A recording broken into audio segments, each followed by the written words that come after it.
एक बार एक डॉक्टर बहुत ही महान सर्जन बन जाता है, इतना महान किसी पूरे देश में सर्जन का प्रेसिडेंट अध्यक्ष बन जाता है। यह एक तरफ से बहुत बड़ी बात थी, जिसको लेकर सर्जन के घर बहुत बड़ी पार्टी मनाई जा रही थी। इतनी बड़ी बात होते हुए भी, इतनी बड़ी उपलब्धि मिलने के बाद, सर्जन प्रेसिडेंट बन जाने के बाद डॉक्टर खुश नहीं था। इसकी क्या वजह थी, वो खुश क्यों नहीं था? उसे उदास देखकर कुछ दोस्तों ने आकर पूछा, तुमने इतनी बड़ी उपलब्धि प्राप्त की है, इसके बारे में कोई दूसरा सपने में भी नहीं सोच सकता। तुम इतने बड़े सर्जन बन चुके हो, फिर भी तुम उदास क्यों हो? तो डॉक्टर ने उससे कहा, जो उपलब्धि मैंने प्राप्त की है, मैं आज एक सर्जन प्रेसिडेंट हूँ, लेकिन मुझे ये नहीं बनना था, इसमें मुझे कोई रुचि नहीं है। मैं कभी सर्जन बनना नहीं चाहता था, लेकिन अब मैं इससे भी निकल भी नहीं सकता, क्योंकि अगर मैं असफल हो गया होता, शायद मेरे पास एक और मौका होता जिसमें मैं वो कर सकता था जिसमें मुझे रुचि थी। अब मैं एक ऐसी चीज में बंध गया हूँ जिसमें मुझे कोई मजा नहीं आता, कोई खुशी नहीं मिलती, कोई मन नहीं लगता।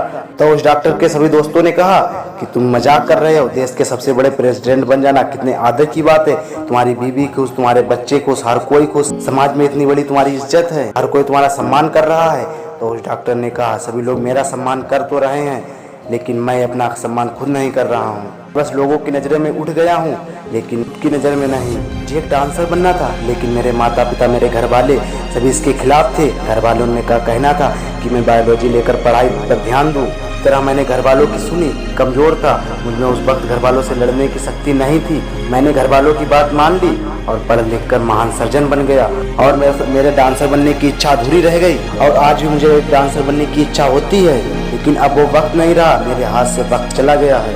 इस वक्त घर वालों से लड़कर हिम्मत करके डांसर बनने का करियर चुन सकता था, मेरे पास वो हिम्मत नहीं थी। दोस्तों, इस कहानी से ये सीखने को मिलता है कि हमें वक्त के गुजर जाने के बाद उसका पछतावा होता है। पछतावे से अच्छा है कि हमें समय पर ही तय कर लेना चाहिए कि हमें क्या करना चाहिए। हमें ना तो किसी के कहने पर अपना करियर तय करना चाहिए, और ना ही किसी को देखकर हमें अपना करियर खुद तय करना चाहिए, क्योंकि आपको आपसे अच्छे तरीके से कोई नहीं जानता, आपसे अच्छे तरीके से आपका करियर कोई नहीं तय कर सकता। इसलिए अपना करियर खुद तय करें, किसी को देखकर कभी अपना करियर ना तय करें। ऐसे ही फ्री में मोटिवेशन वीडियो देखने के लिए हमारे इस चैनल को सब्सक्राइब करें, नोटिफिकेशन ऑल करें, ताकि मोटिवेशन की नोटिफिकेशन आप तक सबसे पहले पहुंचे। अगले वीडियो में फिर मिलते हैं, जब तक के लिए साइनिंग ऑफ IK मोटिवेशन।